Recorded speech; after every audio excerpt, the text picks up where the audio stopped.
Assalamualaikum warahmatullahi wabarakatuh. Perkenalkan, nama saya Muhammad Raffi, nomor BP 20111073013 dari kelas 2A dan 4 Teknik Telekomunikasi, dengan dosen pembimbing Pak Prinal Adila Asril STMkom dan Bu Dery Latika Herda STMT.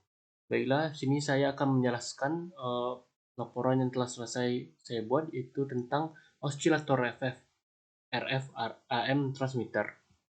Dengan tujuan percobaan, yaitu yang pertama, mampu mengukur titik kerja dari rangkaian osilator AM.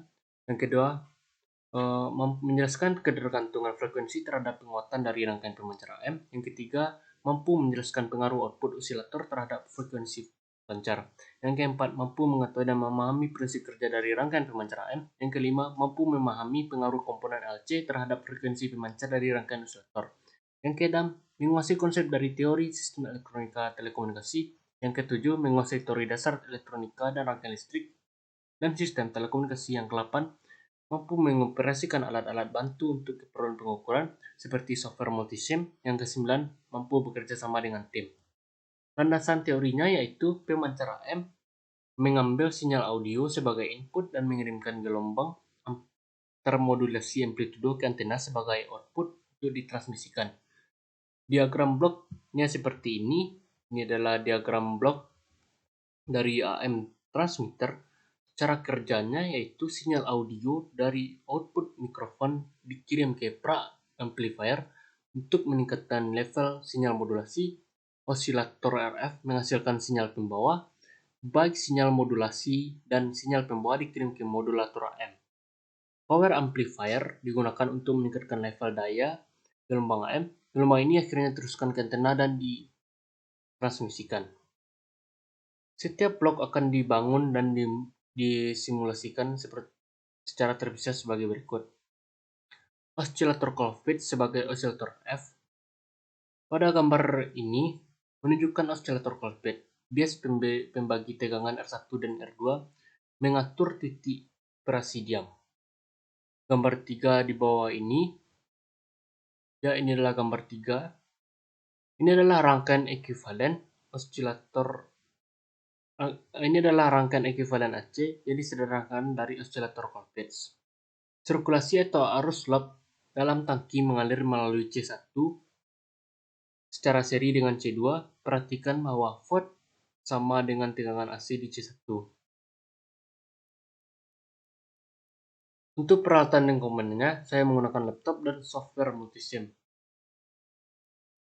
Ini adalah gambar rangkaiannya.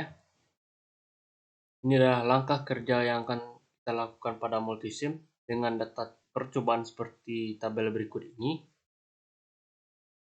Baik, kita langsung saja menuju software multisim. Baik, saya sudah merangkai rangkaian untuk laporannya.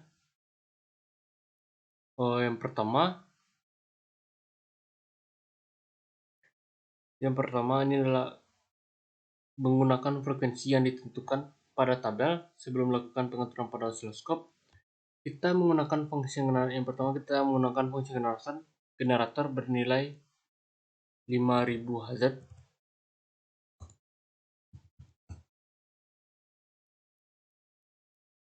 Baik, setelah itu kita menampilkan osiloskopnya.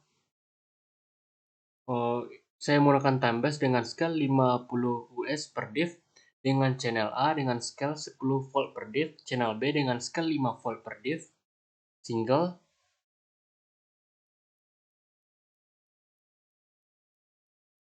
Dan langsung saja kita running. Baik, ini adalah hasilnya.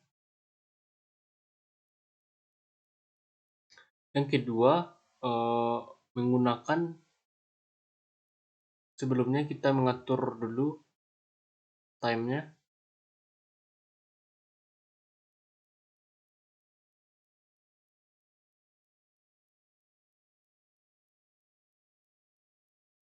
Baik, ini adalah nilai-nilainya. Yang kedua, kita menggunakan nilai 12.000 Hz. Kita akan melihat gelombang seperti apa yang terjadi pada osiloskopnya.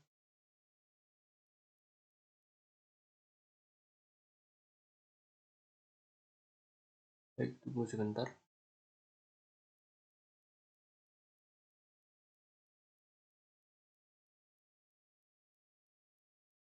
Baik, ini adalah bentuk gelombang yang terjadi jika menggunakan nilai frekuensi 12.000 Hz.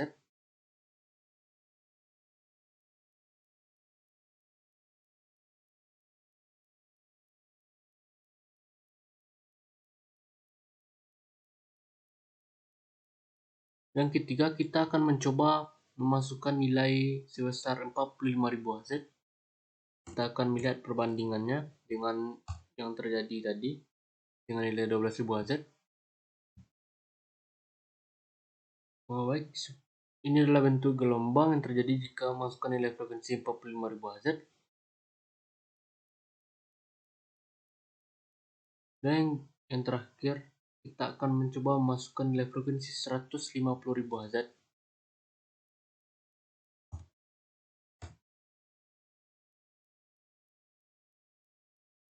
Ya, ini adalah bentuk gelombangnya.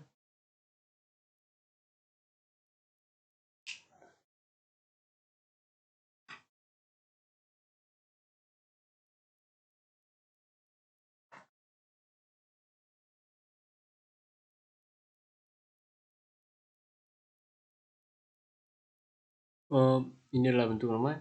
Analisa data yang terjadi pada praktikum modul 1 tentang osilator RF AM transmitter yang memiliki tujuan untuk membuktikan rangkaian osilator Colpitts dengan multisim.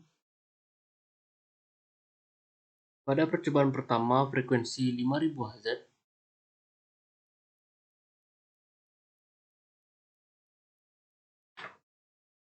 dengan induktornya sebesar 1 mA, maka diperoleh C3-nya sebesar 1,115 UV dan C4-nya sebesar 11,150 Hz.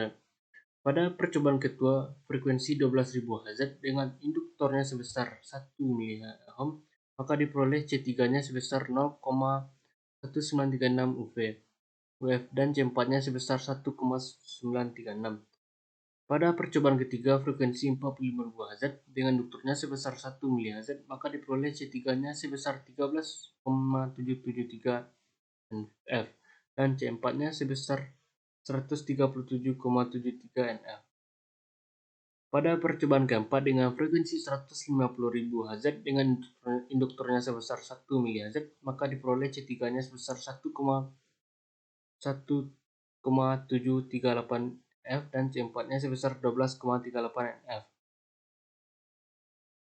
Dan pada praktikum ini menggunakan TP1, TP2, dan TP3 dan TP4. Dari sebutnya TP-nya sama.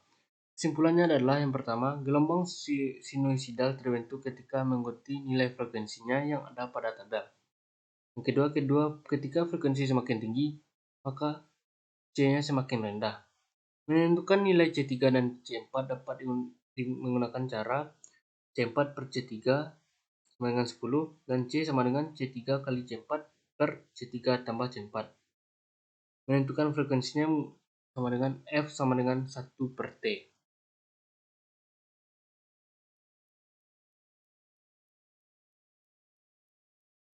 Baik, terima kasih. Itu yang dapat saya sampaikan. Assalamualaikum warahmatullahi wabarakatuh.